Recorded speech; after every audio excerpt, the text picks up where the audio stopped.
One of those insult to injury kind of days as the Padres lose, and they lose Jason Adam for the year and beyond. So John Schaefer, Jim Russell with you on the wrap-up show. Just a disappointing stretch that the Padres are in, which has been magnified by their health, which has just continued to be horseshit, as we've talked about here recently. Can you overcome this type of injury that the Padres have been dealing with now over the last couple of weeks? And this is as big as they're going to get. A guy that has been so impactful and valuable for this team in 2024 and 2025. So we're here for you. We're going to vent. There's a lot to react to. Padres lose to the Orioles, but they also lose one of their top relievers in Jason Adam. Please subscribe to this channel. I mean, we're here for the good times. We're here for the bad times. We're here for all the times in between. So please subscribe to this channel. I see the new membership that just rolled in from Harley. We appreciate you, Harley. If you want to become a member, you get the emojis. You can vent with us. We appreciate your support. We appreciate the super chats, as you know. Click the $ below the chat box. We'll get to all of your super chats. We'll get to them on screen. We'll be here tonight as long as we need to. Jim, they lose 4-3. Just in watching this, and I watched this entire game, it just was a little off. Like you were waiting for the moment that never came, which has happened a lot over the last 10 days, let's say.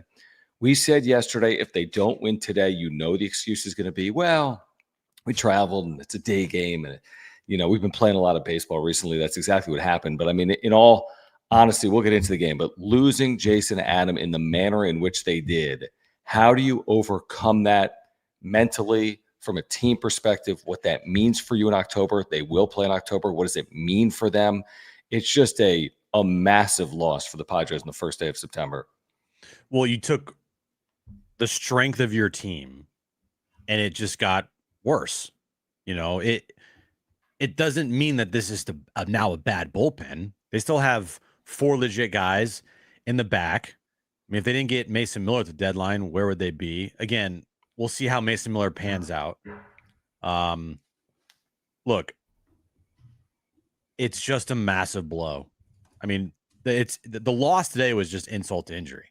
I'd rather have them lose today with a healthy Jason Adams than win today or lose today with a hurt Jason Adams or whatever you wanted to say. Like, I'd rather them have lost today with a healthy or win today with a healthy Jason Adams.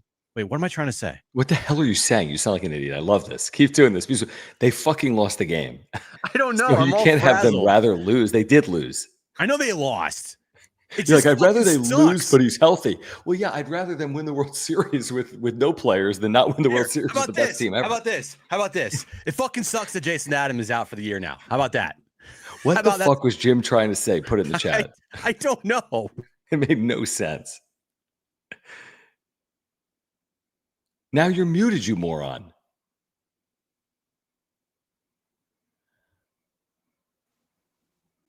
Can you hear me? I seriously can't start the show like this. So make your point and let's get to it. I had to reload. Hold on. He is such a moron. Seriously, we're dealing with enough. And I have to do it. I've had to deal with Jim every day for the last 6 years on the wrap-up show, by and large. You think it's hard watching the Padres each and every day? I got to deal with it from the perspective of working with Jim every day as well. All right. I never curse. What the fuck is wrong with you? Let's start over, okay? Are you doing drugs? Yeah.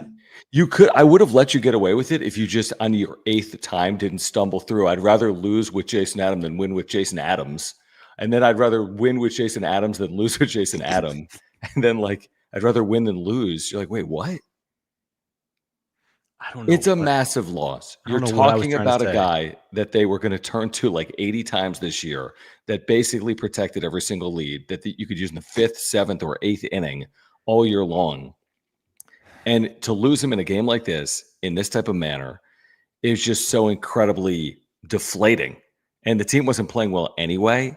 And to lose him now, there's never a good time to lose him. But to lose him now with your sights on the postseason and knowing the importance of health, it'll be fascinating to see if this can be overcome. I mean, a lot of it will be on Mike Schilt and this bullpen and this team. Can this be overcome? Something like this, can this be overcome in a long postseason, if they can have a long postseason? You know, I was thinking before the show, like, are there any ways to spin this? Are you reading the chat? No, because I already know they're saying you're a moron. Yeah, exactly. I'm an idiot. I was thinking of ways like, all right, how can you spin this? Put my Mike Schilt cap on. And how can you spin this as like, everything will be fine. And I couldn't think of anything. I couldn't think of any way to spin it. The only thing that I came up with was, well, now at least guys will have more defined roles and they're not just kind of all over the place. But the thing is, the starting pitching right now is awful. Stay where you are. I just want to do one thing. What's happening? I want to turn this light off. This show feels like today's game. I was way too bright. Anyway, here we go. All right. So, this is a funny one. Jim calls Dodgers fans illiterate. Take a look at yourself, Jim, you dumb shit. Goodbye. No response. Not going to fight that one. Probably won't fight it either. You know what? I'll keep you in the chat. What's his name? Michael. Keep him. I'll keep you in the chat. You're paying us money by watching us. Thank you. Yeah, I can't think of a positive way to spin this. This is a massive loss to this team in more ways than one. And if your starting pitching isn't going to turn it around like now, it just makes things even more dire. I feel like the talk of, the division and the 4 seed, like we'll see what happens with the Dodgers and how they play. But yeah, right now it's about can this team stay healthy? Can they stay healthy going into a postseason? For some reason, they activated Jackson Merrill today to not use him and instead of hit him in the 9th inning to pinch run him. Fernando Tatis Jr. goes down before the start of the game. When that happened before the start of the game, kind of like I don't feel good about this game today. We don't know when Michael King is going to return. You just lost Jason Adam for the rest of the season. The injuries are piling up, and right now it's about health. I said this a couple weeks ago. One of the only things that matters, the biggest thing, is stay healthy. And they're far from that right now. Here's what you should have said earlier. I'll take the 6 seed healthy to the 2 seed unhealthy. That's where I was going. I'll make the point for you. and the problem is you can't have it anymore. You could be the 6 seed, but you're not going to be healthy. Because Jason Adam ain't walking through those freaking bullpen doors in October, unfortunately. And it sucks. It is a part of sport. We've all seen it happen. Okay. Right. And it's unpredictable, and that's not on anyone. It's an unpredictable part of it. I go back to a conversation we had with Trevor Hoffman 2 weeks ago, where we were like, man, they can utilize these relievers any way they want. And he's like, well, they got to put themselves in a position where they get to the point of the season where it matters. They're just going through the motions now. When you get to October and you can pull all the strings that you could possibly want to pull, that's when everything is smooth sailing. But unfortunately, they couldn't get there. Now, to your point, there's enough there with competent starting pitching to bridge all gaps. You have some brilliant pitchers in your bullpen, including David Morgan, by the way, that gets an elevated role now moving forward, that can elevate into a role. You can't replace Jason Adam, obviously. No. The big issue, and we'll get to all these supers, guys. We appreciate you. Subscribe if you're here. Thank you for the supers. We'll be here as long as we need to tonight. Click the $ below the chat box. Become a member. Click the join button down below. But the bigger issue is that you have to be able to get to your bullpen and give them a shot. You're not giving them a shot getting to them in the 4th inning of a tie game. It's tied, John. How could you ask a bullpen, and today's not an example, Cease went 4, but you get the point. Look at these recent starts. You can't ask your bullpen to cover more outs than starting pitchers in the regular season. If you think you can do it in the postseason, okay, I'll go down that path with you. There's more off days. Everything's on the line, whatever. Throw caution to the wind. But if you think against the Baltimore Orioles, you can cover 15 outs with your bullpen and 12 with your starters, that's a fucking terrible strategy that will not work and already didn't work here today. So, it's like you have a knee injury and it impacts your shoulder. And it's like their starting pitchers are impacting their bullpen mightily and their strategy in which to win games. And their starting pitching is the biggest issue right now. There's a lot of issues right now, but it's their starting pitching that is their biggest issue right now because it's not giving them length. It's overtaxing their bullpen. It's making them susceptible, and it's a massive problem. With 24 games to go in the season, I don't know how it's fixed. I mean, Michael King comes back and looks like Michael King, maybe. Yeah. But outside of that, I don't know how it's fixed in that short of a period of time, which is about 3.5 weeks. Yeah, your super bullpen is only super if you have a good starting rotation. Because if you don't, your super bullpen will get taxed to death. And look what happens. Adrian Morejon, no, look, he's been fantastic. He's been amazing. Year. But what did I say? These guys aren't going to be perfect. There's going to be moments where they give up a couple runs here and there, right? And look what happened today. He gave up the home run. I'm not blaming him at all. It's just, it happens. Robert Suarez coming in the 7th inning, like, tough spot. It is a tough spot. I mean, off the injury, you got to get warm. That's hard. And gives up the base hit. They score there. Like, this bullpen is, now the Jason Adam injuries changes the entire dynamic. But even before the Jason Adam injury, they weren't bulletproof. Like, they had holes.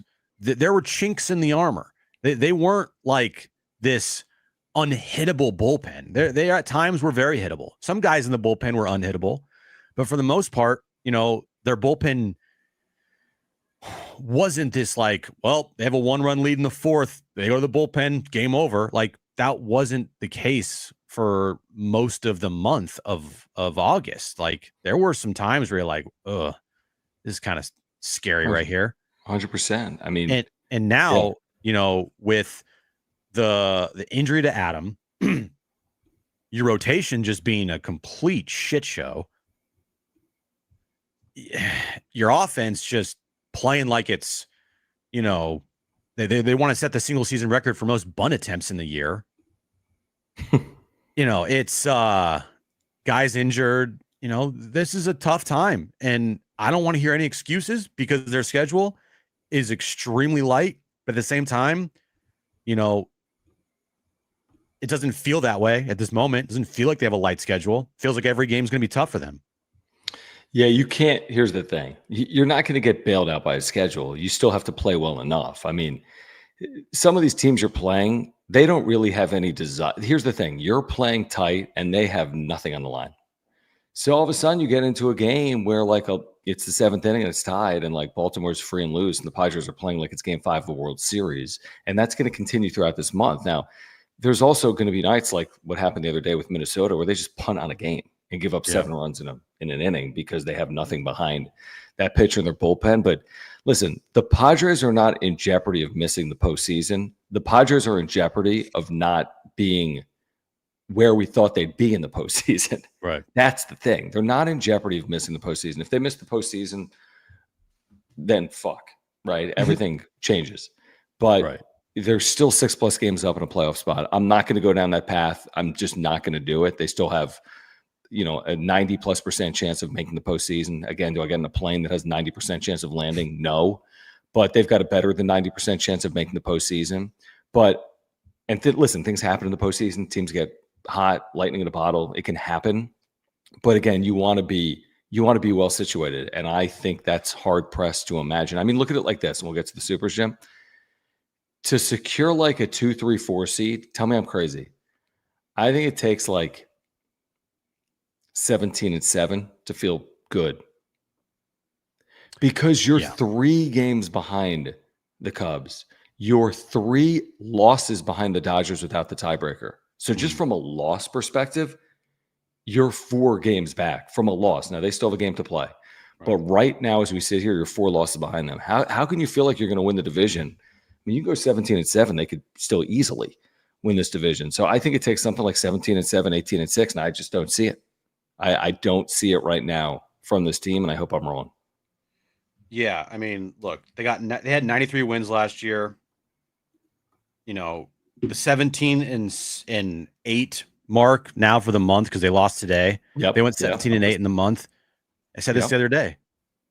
That would be their best month of the year. They would have to have the best month of their season to reach 93 wins. They have not had a month like that all year long. They've had some good months. I think, they've had a 16-10 in there in July. All right. They had a 16-12 last month. It was good. It was good. But to get to 93 wins, you'd have to have the best month of your season. And to do that, you'd have to do that in, with all these injuries piling up and players not playing well and question marks up and down your roster right now, and the loss of arguably your best reliever, Manny Machado, going MIA, Fernando Tatis Jr. dinged up. Jackson Merrill obviously dinged up. No clue about Michael King. Dylan Cease sucks.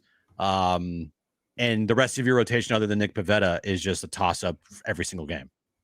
Yeah, and the 17-8, to your point, for the month has now become 17-7, which is that much more unlikely when you just consider how high of a hurdle that really is to clear for the Padres. All right, there's over 650 people here live. If you have not subscribed to this channel, help us get to 9,600 subscribers tonight, please. Help us get and to Xander's broke his foot. I totally forgot about that. Oh, yeah, the Xander Bogaerts is out with a broken foot. Good point. That's what and this is what I said the other day. I said, there'll be a point where you've knocked over a domino where you're in a spot where it's going to be tough to recover from. And I didn't think it was Xander Bogaerts. And I don't know if it's Jason Adam, but we're getting to the point where it's like the point of no return, unfortunately. 36 subscribers from 9,600. Can you help us get there? We have 670 people here right now. So please subscribe to this channel and smash the like button. And thank you for the super chats and thank you for the memberships. Let's get to these here tonight. Every so often, YT, thank you for getting us started. This is kind of apropos. He says, I think I speak for all of us when I say fuck. Yeah. I mean, listen, I'd have the same feeling if they won today. Truthfully, it'd be like, man, you masked something by winning, but that doesn't cover up really what's happening here with these injuries. But by losing, it's just like another day off the calendar. I mean, you're down to 24 games. I mean, that's a very small window where it's like you either go 7-1 over your next 8 games, or we're talking about 5 seeds and 6 seeds. Yeah, and the fact that they've done well with avoiding the season-ending injury, right? We'll see about Until Bogaerts. That's what I was going to say. Is they've we'll see about Bogaerts. The thought is 3 weeks or so he'll be back. I'll believe it when I see it. Yeah. Merrill has been hurt a bunch, but he's active, right? Michael King, right? But seemingly he's right around the corner. We haven't had that season-ending oh shit injury from a key contributor until today. And when it happened, you're just like, okay, that puts a major dent in their chances.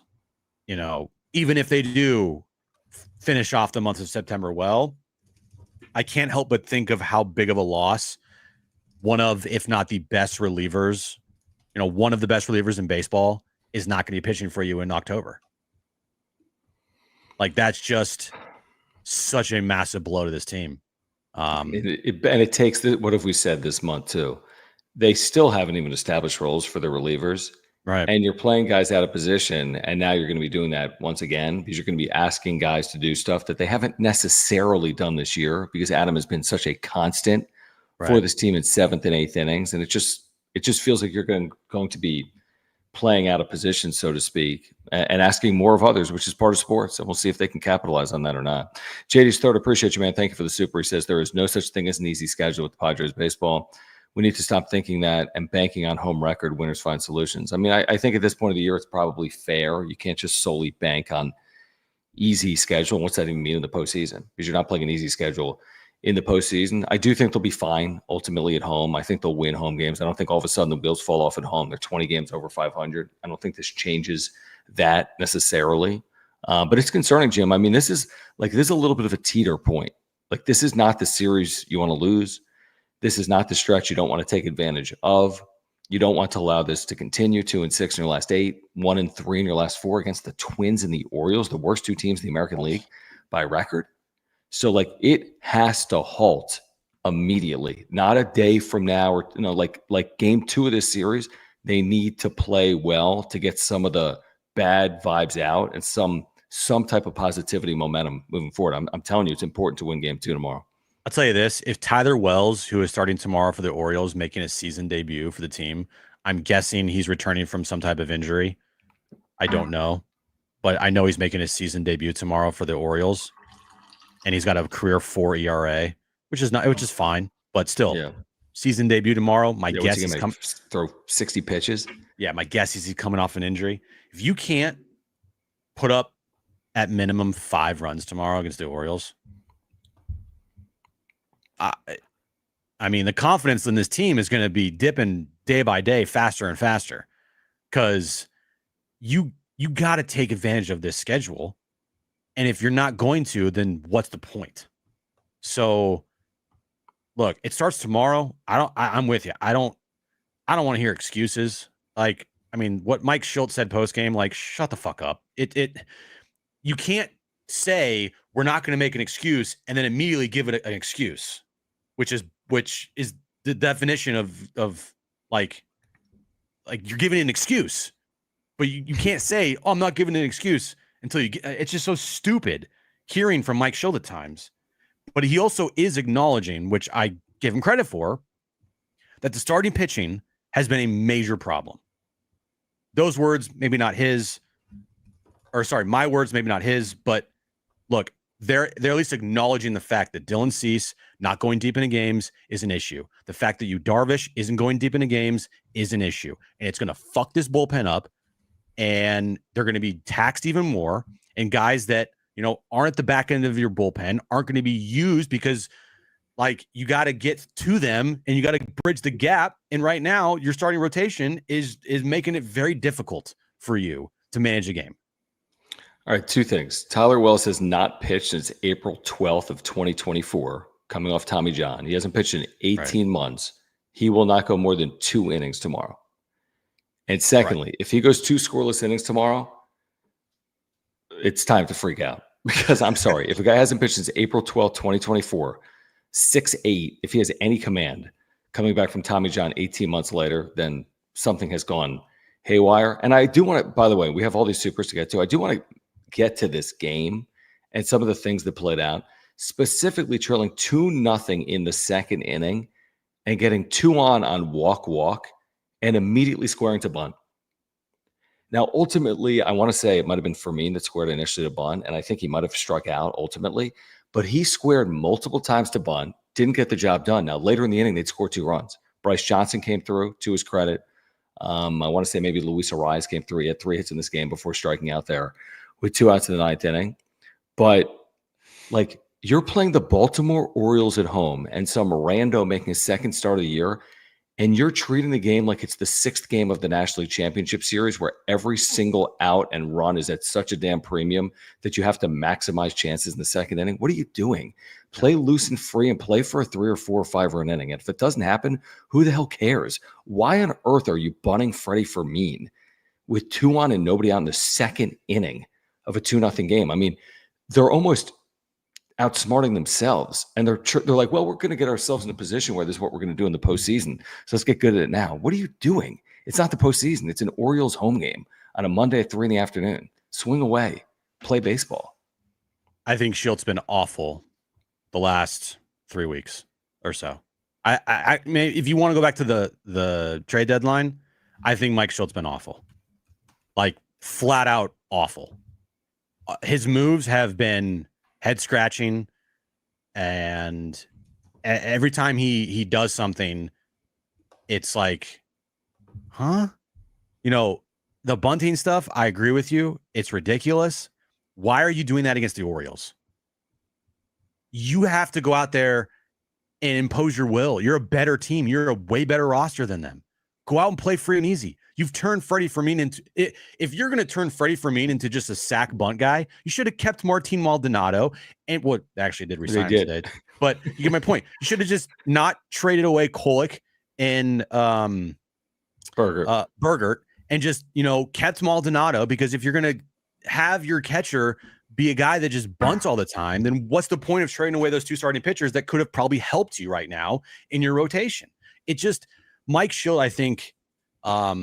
Overall, I think he's a good manager, but I think he overcomplicates and he thinks he tries to outthink the room, and he gets burned on it way too many times. And I think that the pressure gets to Mike Schultz. I don't think that he handles pressure well. And I think, it's clear to see that, because when you get to a post-game situation and he's confronted with like a basic, simple question about moves and he freaks out about it, that to me tells me the guy does not deal well, under pressure. He has a composure problem. And I think that it's showing on the field right now that he is trying to do too much instead of just letting it rip. And it's hurting the team. The ninth inning today, batting Wagner instead of Merrill, and then you pinch run Merrill after Wagner what the fuck are you doing there, dude? Okay, there's a million supers to get to, and we will. All right, subscribe. But let's talk about that right now. What are you telling Jackson Merrill? What are you telling Jackson Merrill when Will Wagner, you were activated today? This guy's been freaking waiting for this moment, right? I'm losing my shit if I'm Merrill. Yeah, they kept him out. They kept him out, and now they finally activate him. It's September 1st. Why not? Rosters expand, so you can just activate him. But clearly he's been cleared because he later appears in this game as the pinch runner. So you're saying, hey, you can run for us, but you can't hit for us in this spot. You heard Schill post game with Kevin. I did. It's bullshit. It's a bullshit answer. The answer made zero sense. I mean, 0 cents. And he even bit back a little bit at Kevin when Kevin kind of honestly came to the defense of Mike. He's like, well, are you saying because he hasn't had live action for 10 or 15 days, is that more of a reason why? And he's like, yeah, Will Wagner's taking great at bats. Are you fucking kidding me? You just gave this guy $150 million. Will Wagner's taking good at bats. Will Wagner's going to spend Will Wagner? I feel like I'm Allen Iverson. We're talking about Will Wagner. Jackson Merrill's your future, and you're hitting Will Wagner for Jackson Merrill? What are you telling Jackson Merrill in that spot? That to me is utterly, here's my Jim take. I'd rather go down with Jackson Merrill and give him the confidence than bat Will Wagner if he gives me a 2% better chance of coming through with a hit in that spot because of real time, whatever, his recent at-bats. Give me a break. So I have a 1% better chance maybe, and that's so fake because Merrill's been a clutch hitter in his career. What are you doing to Jackson Merrill's confidence not batting him in that spot? So, tell me if this makes sense, because this is so the reason why you didn't hit Merrill in the ninth is because he hasn't had in-game at-bats in a while, okay? Whose fault is that?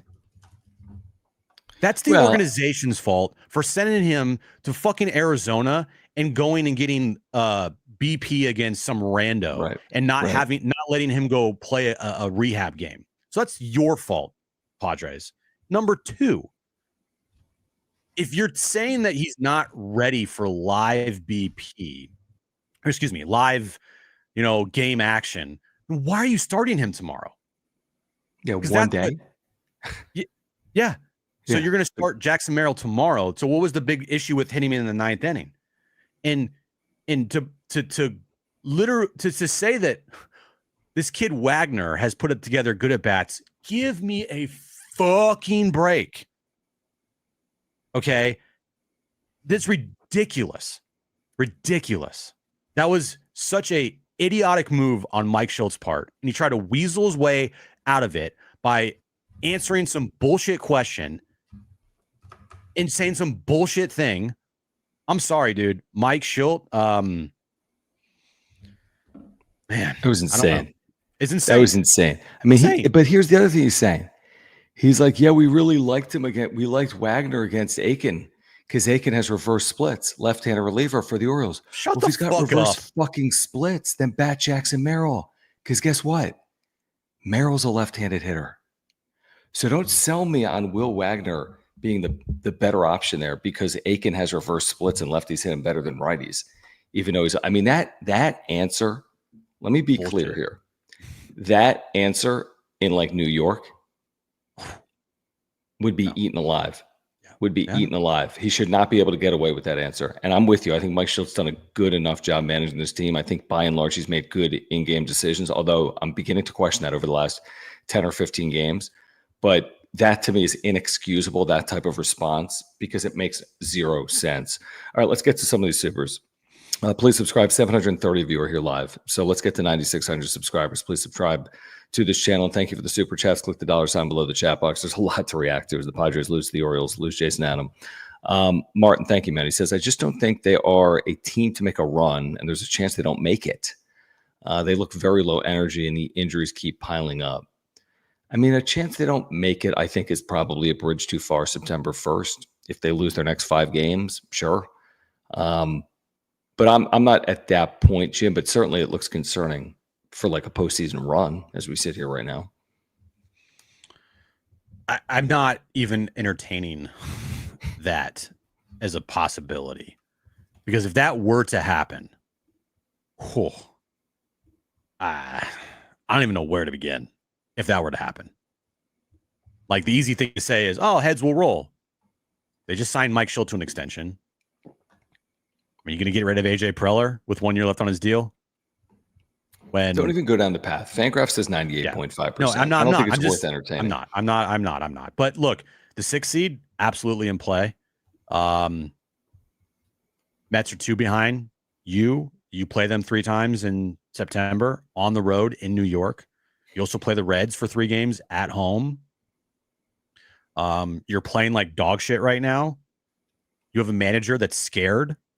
You have a rotation that can't go deep into games, and you just lost one of your best relievers.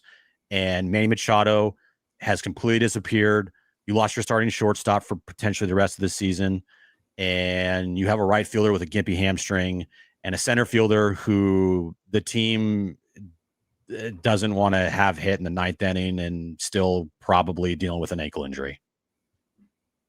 Other than that, everything else is great. Other than that, how was the play, Miss Lincoln? Let's get back to the Supers. Let's get back to the conversation. We have to talk Manny. On the other side, do need to thank our title sponsor, Mark Nimitz at Farmers Insurance, who has been with us since day one of the wrap-up show, over 4 years now on YouTube. So if you support this channel in any way, if you've been here before, if this is your first time here, if you have any insurance need, please get in contact with Mark at Farmers Insurance. We've done business with Mark for years. I've got homeowners and life and earthquake insurance through Mark. He does auto insurance as well, whatever it is, auto, home, renters, life, earthquake. He's going to take care of you and your family. I had to file a claim a couple of years ago. Saved us so much time and money. He will do the same for you and your family. Trust me, he's got great service and communication. He's a diehard Padres fan. He's a native San Diegan. You can call him. He will talk to you about the Padres. He will talk to you about saving money on your insurance. You can click the link in the description down below. You can get free quotes online by getting in contact with Mark. So if you support this channel, the next time you have a renewal for an insurance policy, before you renew, get in contact with our title sponsor, Mark Nimitz at Farmers Insurance. Yeah, all his information is on that ticker below there. mnimitz at farmersagent.com is his email address. When you reach out to Mark, let him know that John and Jim from the wrap-up show sent you. We'll get to these Supers, and guys, subscribe. We're behind, obviously, a handful of minutes or more on the Supers, but like we can't continue without having a few minute conversation on Manny Machado's struggles, which just continue to like deepen and set in. I don't know what it's going to take at this point. I really don't. Calendar is flipped. He goes 0 against the Orioles today at home, batting with men on base, right, throughout the course of this game and failing to take advantage of opportunities. I mean, he's down to an 808 OPS, Jim. At one point, he was like, going to finish in the top 3 for National League MVP. At this point, like he's not a top 3 hitter on his team. So I don't know what's happened. It can be turned with the flip of a switch. We've seen it before with Machado, but man, like it's now. Like, please help this team, Manny, because without you, this team is completely floundering. You know that meme of the guy in a church? He's like, wake up, wake up, wake up. Remember that? Yeah. Yeah, that's how I feel about Manny Machado in particular. This is the most important stretch of your season. The team needs you, and you have completely disappeared. Completely disappeared. Like, you should be buying Ramon Laureano some steak dinners, like, all the time. And Gavin Sheets for picking your ass up. You're the highest paid player on this team. You're the captain of this team. You need to step up. Plain and simple. Guy's been really bad for the better part of, I want to say probably since the All-Star break. I know in August he was ass. I don't know what he did after the All-Star break in that 10, 12, 13 game stretch there, but yeah. My guess is his second half numbers aren't great. If you just look at him right now, if you look at his splits, I'll pull him up. Like his first half compared to his second half. You want his post All-Star? I do. It's actually not as bad as you would think. 267, 335 on base, 400 slug, 735 OPS. He was an 840 OPS pre-All-Star, but 735 isn't like full wheels have fallen off, but for Manny, it's not good. My guess is he had a good couple, like a week stretch there after the All-Star break. My guess. Yeah. that helps his numbers. But Yep. look, since the start of August 1st till now, he's been terrible, just flat out terrible. And he's got to be better. Today, Fernando, he gets scratched right before the game. You're already without Jackson Merrill, even though he got activated today, and you're without Xander Bogaerts for the rest of the season. I mean, if you told me right now, John, that in September you would be without Bogaerts, Tatis, and Merrill, I'd be like, okay, that's a very bad sign. And when those guys are out, you need others to step up. In particular, you need your superstar players to play like superstar players. And Manny Machado has completely disappeared for this team over the last month plus. And if he does not show up, this team ain't going anywhere. Like, they're not. So is Manny going to finally show up when the lights are the brightest? Or he's going to continue to do what he's done his entire career, which is disappear when the games matter the most? We'll find out. It's like we said yesterday. It's like Gavin Sheets ain't hitting 520 every week. And credit Gavin Sheets, he's been on a tear. Yep. But you can't ask Gavin Sheets to have 2 hits every night and hit with power. Like, he's going to go 0 for 3, like all major league players are going to do. Right. He goes 0 for 3 tonight. Man, he's got to be the guy with 2 hits, a double and a home run, or 2 doubles, or 2 RBIs. Like, it's going to have to be you here down the stretch. Hendrick, appreciate you, man. Sorry for the delays here on the Supers. We'll get to all of them. Click the $ below the chat box. Please subscribe to this channel. We'd love to get to 9,600 subscribers tonight. We are about 30 away. So please subscribe to this channel. He says, I think the game meant less than the injury bug rearing its head. I completely agree with that. Yep. Adam Dunn, bogey unknown, Tatis muscle issue, just some bad luck. Is a part of it. We talk about that, Jim. It's a part of sports. I mean, it really is. It's so cliche and it's so true. You can overcome a significant injury. It's happened before with World Series caliber teams or other championship caliber teams in sports, but you can only overcome so many of them. And that's my concern right now. The Adam thing, I think, can be overcome once we figure this whole thing out in the days ahead, but you can't overcome Adam and King and Bogaerts and Tatis. You know what I mean? Like, there's a combination you can't overcome. So it's a concern. It's a massive concern. I hope the Adam injury can be overcome. I mean, there's a world in which it can be overcome. I don't think it's a death knell alone. No, but it puts a lot more pressure on the now back 4 of your bullpen with Miller, 100%. Estrada, Suarez, and Morahone. And you've lost the option of giving guys maybe some more rest in between, because you had 5 guys that you felt very comfortable with going in the back of a game. Like, what the injury does is, the margin for error is now shrunk. And it's already shrunk with the loss of Xander. I mean, do you know how many hits Jose Iglesias has since he became the everyday shortstop? I'll give you a hint. It's the same amount. It's the same amount as me and John. 0.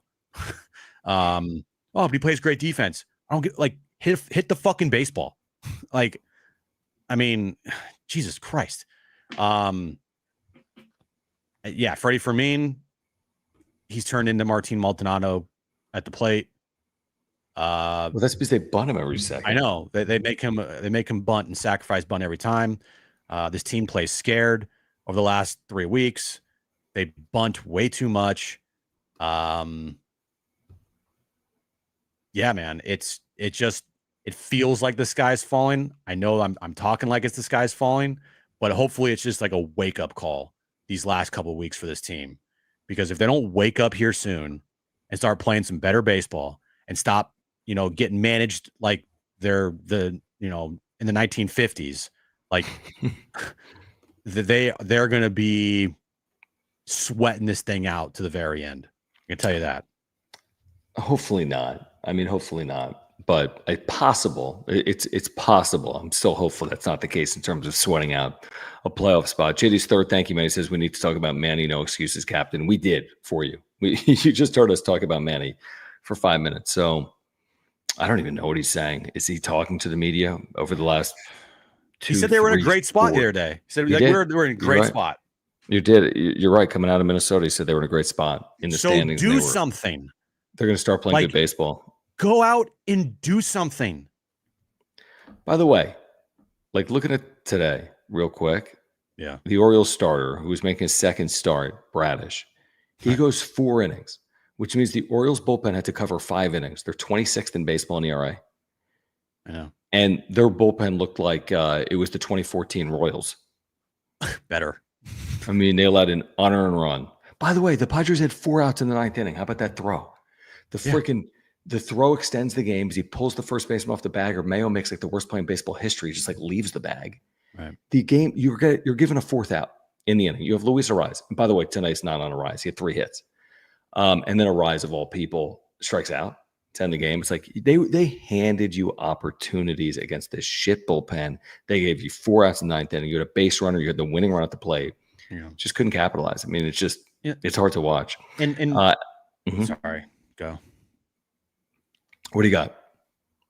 I was just going to point out what Mike Schultz said post-game of how they're in a tough stretch. It's just begun, Mike. You're not in like this, like, oh, we have a soft part of our schedule where we have a bunch of off days coming up. Like, you're in the thick of it, dude.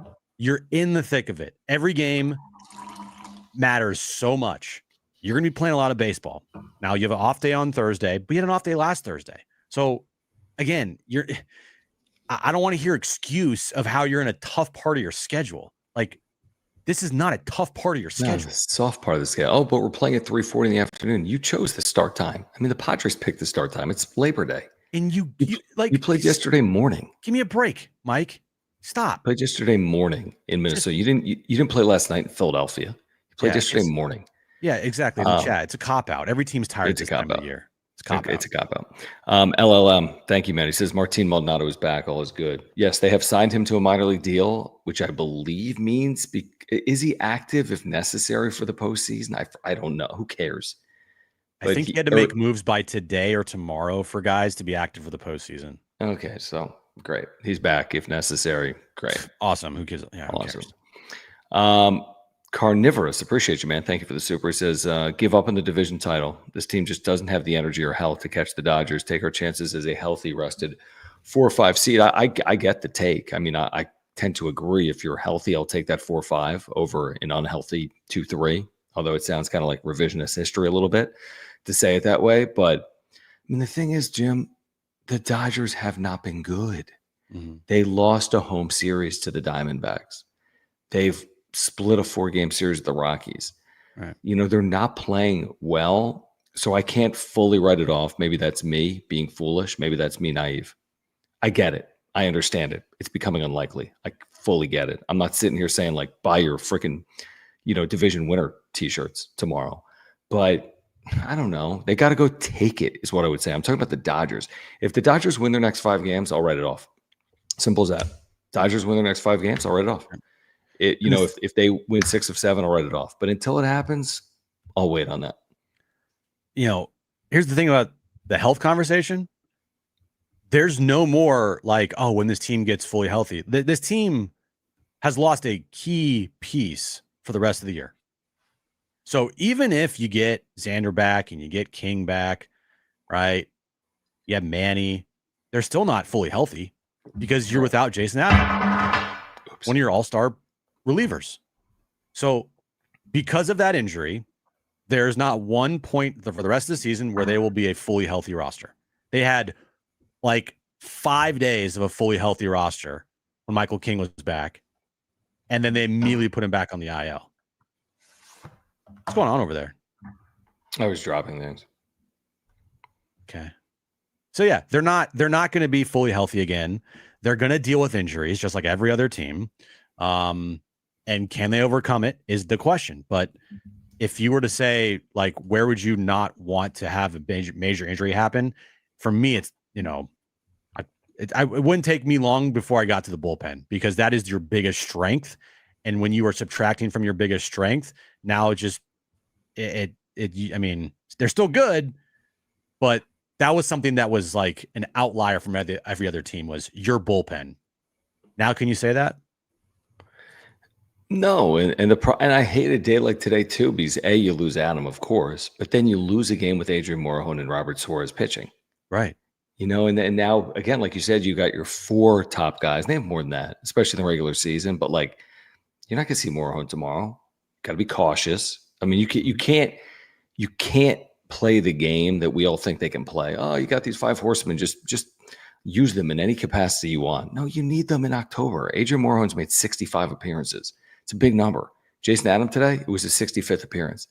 Like, they're still pacing in that 75 range with 25 games left. That's a big number. So you just have to be cautious, but you also, of course, have to position yourself to get into the postseason and secure a decent seed as well. JD's third thank you, man. He says, Mr. Magoo, he's talking about Schulte, is lost. Very easy to see. His hokey, aw shucks facade ain't working anymore. And the media needs to ask him hard questions despite his attitude. I mean, I think it's overreacting, probably. I mean, we've been critical here of Schilt, but not like critical to the point of like, this isn't working or they need a new voice. I mean, no, we're just talking about the way this has played out over the last, 8 or 10 days where they're not playing well. He's been known as a second half manager. That hasn't necessarily played out in 2025 like it did in 2024. A lot of the onus is on him. Point this team in the right direction, position them to win in the postseason. And that's not going to be easy, considering all the things they're up against. But no, this isn't like a Mike Schilt conversation. He's just a part of the conversation about the Padres who are kind of in this tailspin. Yeah, the one thing that I've noticed about a Mike Schilt-led baseball team is when the pressure's on, like, it feels like they get tight. And it feels like they do things that are uncharacteristic of what they have done all year long. Or at least for parts of the year that when they were really good. You had a 1-game lead over the Dodgers heading to that Sunday game against the Dodgers here at Petco, right? And the conversation about should they have used Estrada there and should they have not used Estrada, right? I think ever since that moment, he's managed tight. And this team has played tight. And look what happened in the postseason last year. They had a 2-1 lead over the Dodgers. They played tight. And I'm noticing a little pattern there with a Mike Schilt team. Playing tight. Instead of loose and free, which he preaches. He preaches things that he doesn't bring to the game, right? Aggressiveness. They don't show that. They play scared. Bunting, sack bunting, like it just he doesn't walk the walk, walk the walk and talk the talk. He says things and then he doesn't act on them. I do not have a liking for their style of baseball in the second half of the year. It's like you added offensive pieces in Laureano O'Hearn. Even for me, we were sold on his bat, compared to the other bats they had at catcher.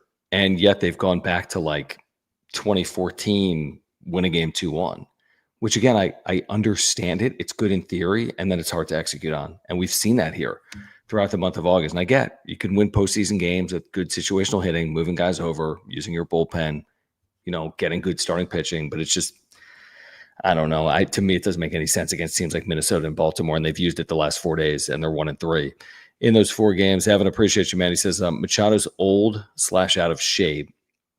I don't know about that. Seems like the dude's getting tired earlier this season. Yet another 0 for tonight, and his defense has fallen off a cliff. His defense has completely fallen off a cliff. Okay, I mean, I completely agree with that. He made a good play when they trailed 4-3 on that. A ball got on him quick that he kind of olayed down the line. I thought it was a good play. But earlier, within an inning of that, he had a ball like go through him that he had time to play, and he just didn't play it. He played it poorly. It wasn't an error. It was a base hit. I think his defense has definitely taken a step back. There's no question. I mean, analytically, it's taken a step back. I think offensively, Jim, up until a month ago, I would tell you that Manny Machado is still Manny Machado at the plate. So I don't think he's old out of shape at the plate, but I do think his defense has taken a step back.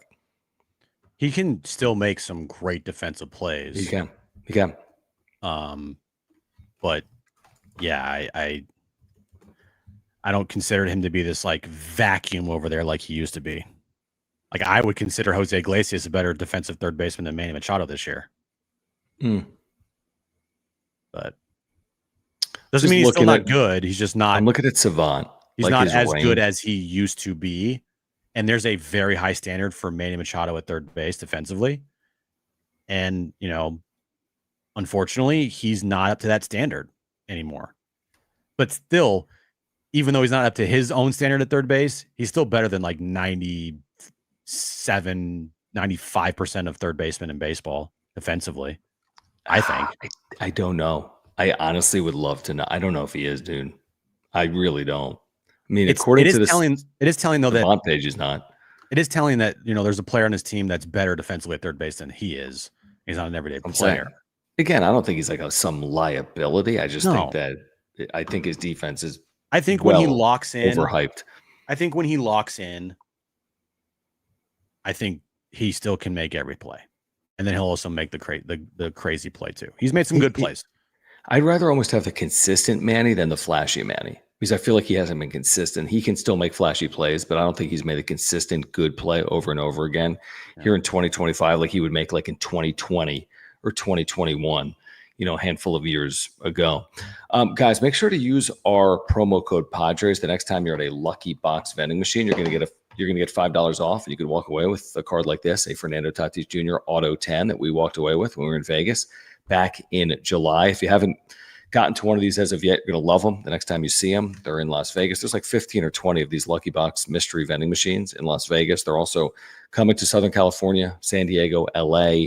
They're in like Chicago O'Hare, JFK. You can check out all of their locations by clicking the link in the description down below or going to luckyboxvending.com. But you can walk away with a mystery sports card, a mystery Pokemon card, or a mystery autographed jersey as well at any Lucky Box location. So make sure to use our promo code. Again, lowercase, all lowercase. The word is Padres. You can walk away with a Fernando Tatis Jr. Auto 10. They've got Lionel Messi cards in there. They've got Patrick Mahomes autographed jerseys and so much more. So make sure to take advantage and use our promo code Padres, all lowercase.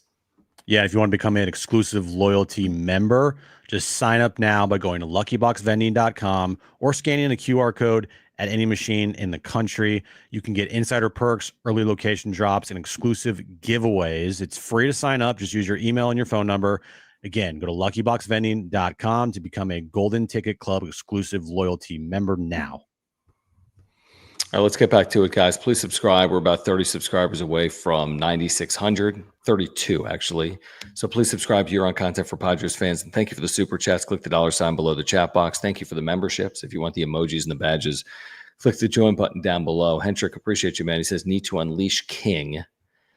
Adam was a dagger. Let's talk about King for a second, Jim, because we heard Schilt post-game. He was non-committal on King's return. I thought it could be as early as this Baltimore series, per Kevin Acee, per even maybe Mike Schilt, but he's been somewhat non-committal. But he also said even when King returns, he'll need to be built back up. So now you're talking about a start or two until he maybe is capable of giving you those 6 innings. That's the other thing, because they were talking about the rotation and the fact that it's lacking the length that's necessary. Mm-hmm. And he even admitted as such with King that it'll take a turn or two for King once he returns. So no quick fix is my point with the rotation issues. Like even when King comes back, what are you expecting the first 2 turns through? 3, 4, 5 innings is what you're expecting. You're not expecting some 7-inning outing every time Michael King is on the mound once he returns. Yeah, the thing with Michael King is you are kind of praying right now that he returns to Michael King. Because if he doesn't, and he, isn't fully healthy, not right. Yes, that I'm sorry, but you're cooked. You're not winning if you don't have a healthy Michael King, especially now that you lost Jason Adam in your bullpen and you have zero faith or confidence in Dylan Cease.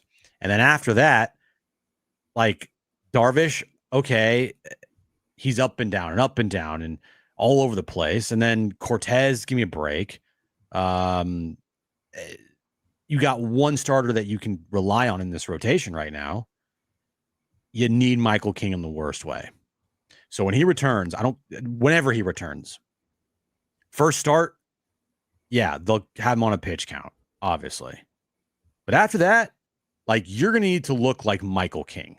Because if he doesn't look like Michael King, that's a major problem. Completely agree. Completely. I mean, King's one of the biggest points we've made since he's been out. And we've routinely said that no matter how they're playing, poorly or well, Michael King is a big part of their chances in the postseason. And now it's September. and he's still not here. So nobody knows what he's going to look like, assuming he returns. At 300, GJW, appreciate you, man. He says, Dodgers just went through. Our starters weren't giving length. Okay, nuked our pen. Adam is a nightmare for us. I'm trying to think about are we talking about the Dodgers series against the Padres? The starters in that series actually were good, very well. And they won 2 out of 3. And they led 2-1 for Nick Pivetta in the 6th inning. And so think about that, Jim. That was a week ago yesterday. That was 8 days ago. They could have gone 2 up. And now 8 days later, they're 2.5 out and 3 games back in the loss column. And 3 back of the 4 seed. Correct. That was 8 days ago. 8. So it does show you that things can change very quickly. Can. But they can also change very quickly in the opposite direction of good. Correct. Which has happened here for the Padres. And not only has it changed for the worse, you've got dealt 2 massive injuries. Bogart's out for presumably the rest of the regular season, hopefully back for the start of the postseason, and Jason Adams fully out for the rest of the year and probably into next season as well. Oh my gosh, he's going to miss significant time, I would guess, next year. Would he not? What did they say the initial prognosis is? 6 to 9. I mean, that's a ton of time. The silver lining in it is has nothing to do with his arm. Correct. So like that is, I feel like, easier to return from if it doesn't have anything to do with your arm. Quad, to tear your quad or whatever he tore today, like that's a big boy injury. There's no doubt about it. That's a big boy injury. But I feel like it would have been way worse if it was like, oh shit, UCL, Tommy John. Agree. You know what I mean? Agree. Yep. Considering worst case, it's a worst case, but it's not worse. But yeah, it's a good point. Yeah. Hendrick, appreciate you, man. Thank you for the super. He says, approaching 2021 collapse level start. I don't think so. I really don't. I mean, we tell you how it is. I don't see it. We're much later in the year. They're 14 games over. That team was under by the end of the year. So there's more playoff teams in 2025 than there were in 2021. Jim, I don't see it. I hope I'm right. I don't compare this to 2021 right now. Now, I can change my opinion if they lose 8 straight, but that hasn't been who they've been this year. If the stuff that's happening right now, this team happened a month ago, and maybe I would feel differently, but I feel like they're in a position where I do feel like they can, over the short period of time, manage these injuries and win some baseball games. What we're basically talking about tonight and what we're kind of reacting to the most is their chances to win a World Series. Like, I think they can get through the next 15 games here, or however many of the stretch they play bad teams or teams that are in the postseason. I think they can get through that. They might not get through it how we wanted them to get through it, which is playing great baseball and winning a bunch of these games and taking advantage of the schedule. But I think they can get through it without falling flat on their face. Knock on wood. Right? Yeah, I agree with you. And by doing so, you're going to secure your spot in the postseason for sure.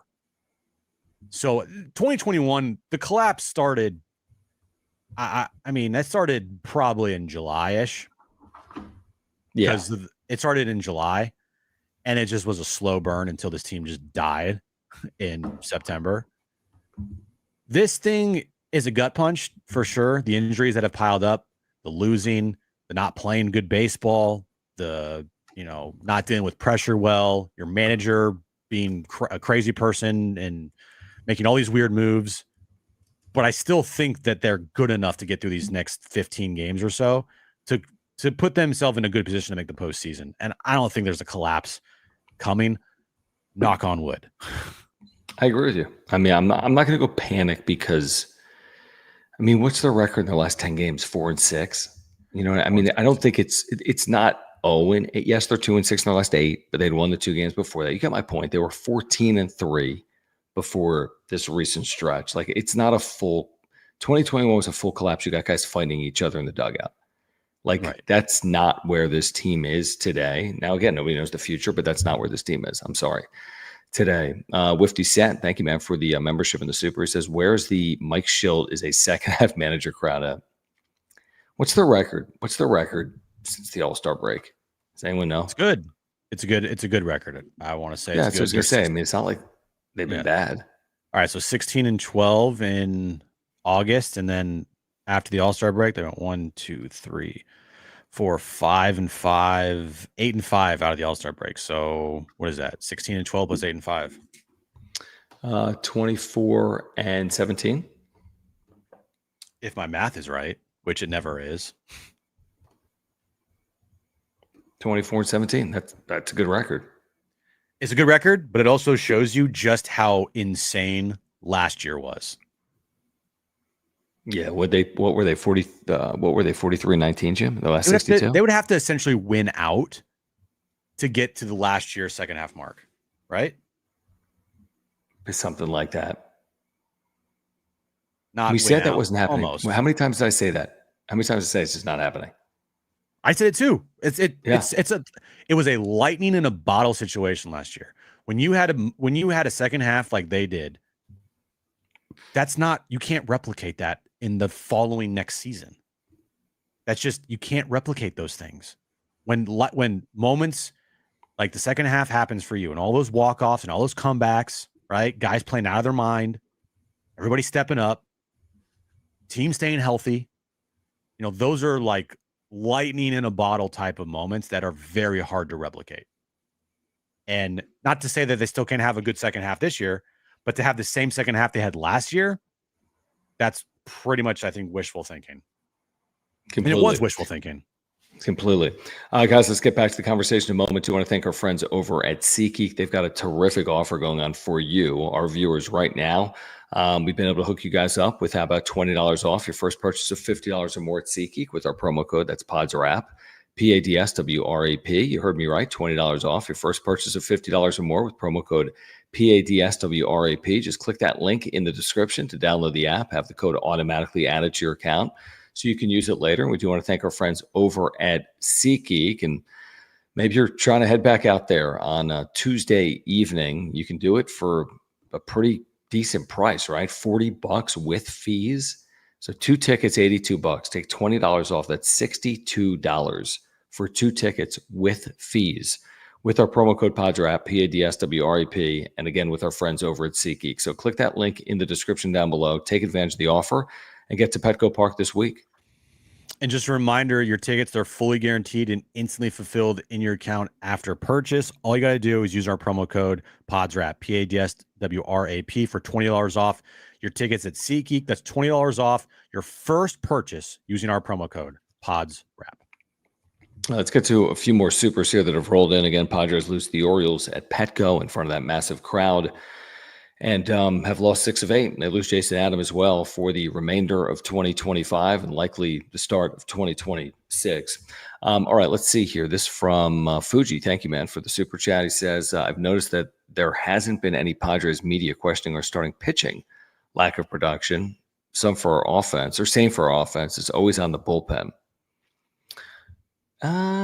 Media, are you saying like us? Or are you saying like those that are asking Mike Schilt questions? All Kevin's talked about for the last 3 months has been their starting pitching. Yeah, I mean, we've talked about it all. Now, if he's talking about like people in the media room, I think they're asking about everything, truthfully. I feel like everything has been questioned with this team. Everything you could think of. Okay. I think what fans fail to realize sometimes is in a, media scrum setting or a post-game media session setting, Kevin and AJ and Marty and Dennis and whoever else is in there that doesn't work for the Padres isn't going to sit there and air like fan grievances like, Mike, I can't believe you didn't do this, or Mike, this bullpen sucks, or Mike, this rotation sucks. Like, no, the media is there to ask questions about the game, and there's no like vitriol hate that they're trying like they're just trying to get some answers on what happened in the game. For the most part, the media isn't sitting there being like pissed off at what happened in the game. They're just covering the game for their job. So this question that I think fans want to have from media members, it's not going to be what you think it is.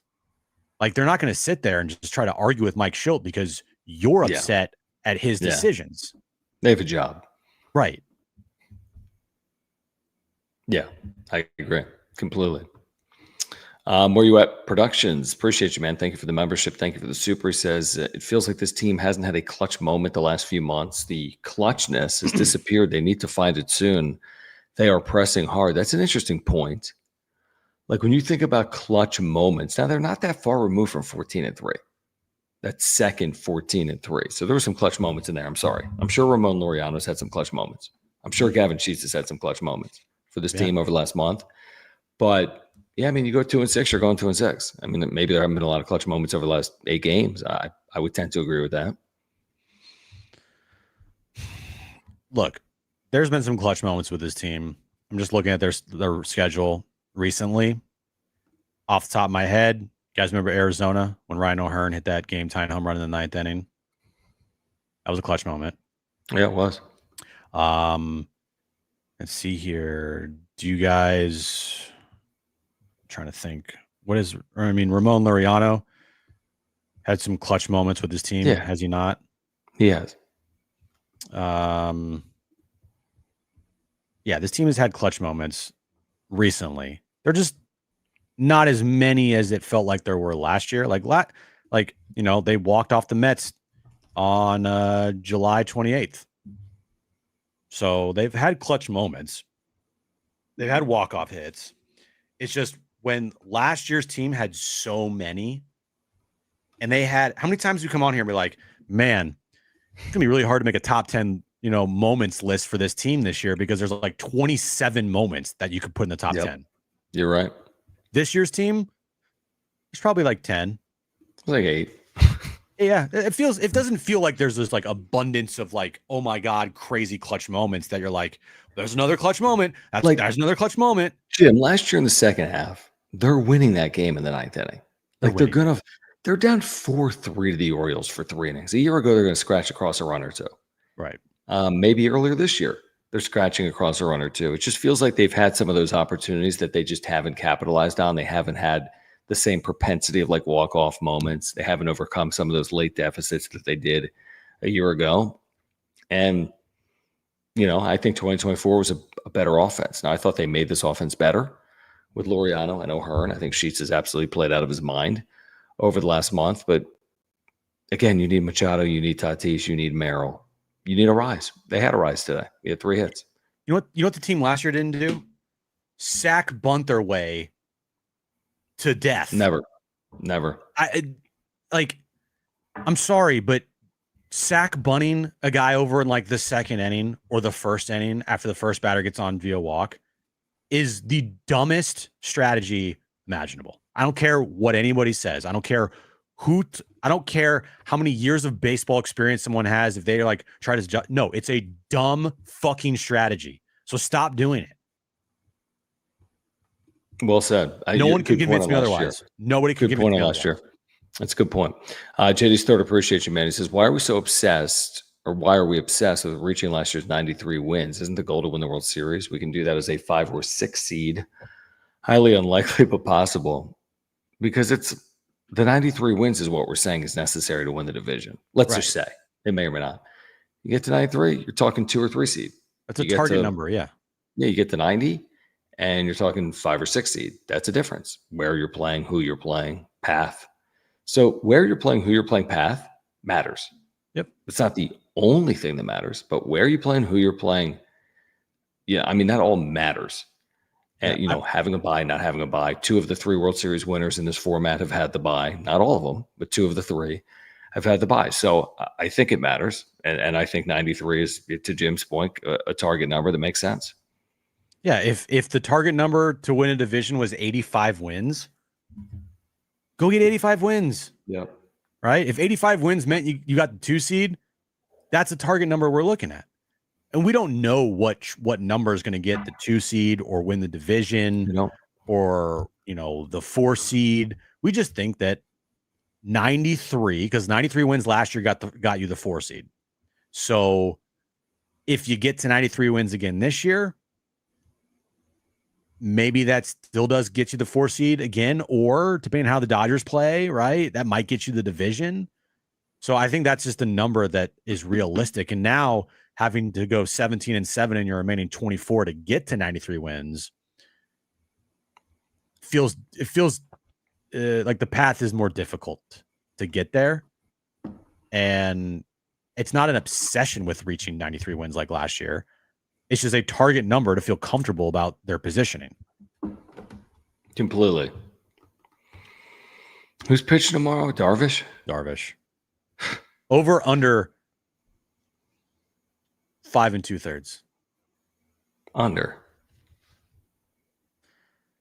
Dennis had a good stat today. Where was it?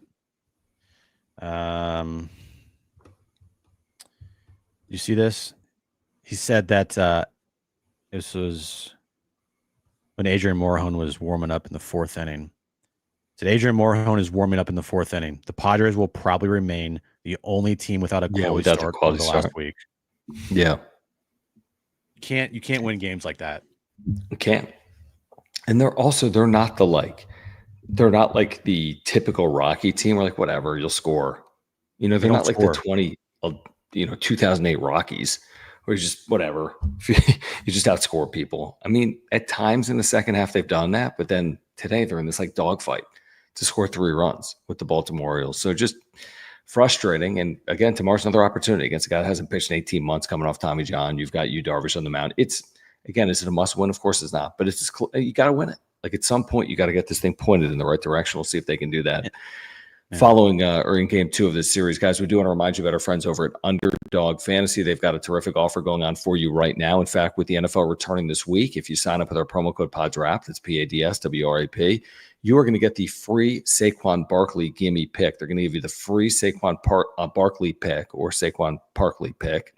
Yeah. In addition to that, you're going to get a 50% deposit match up to $1,000.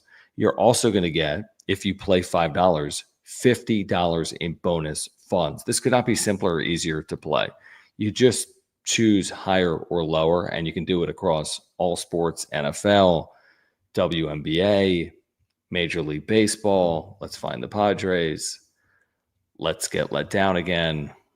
Let's take them all to do good things. Let's take Gunnar Henderson to do bad things.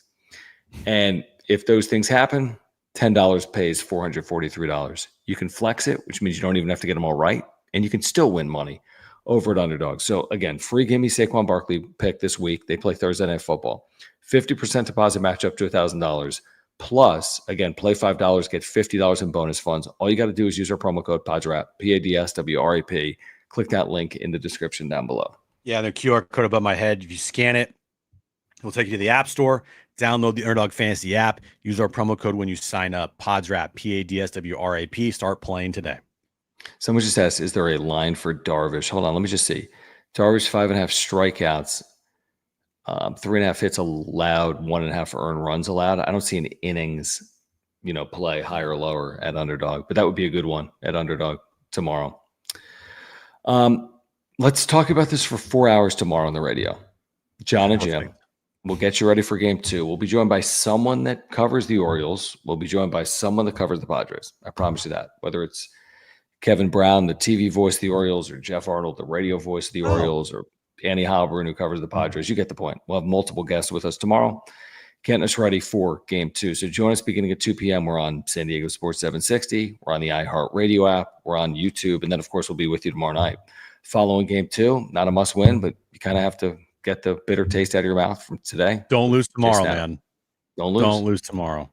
Don't lose tomorrow. We'll see if they can get even in this series and then have a chance to win this series on Wednesday. If you haven't taken the moment to subscribe, we ask that you do that right now. We are 29 subscribers. 29.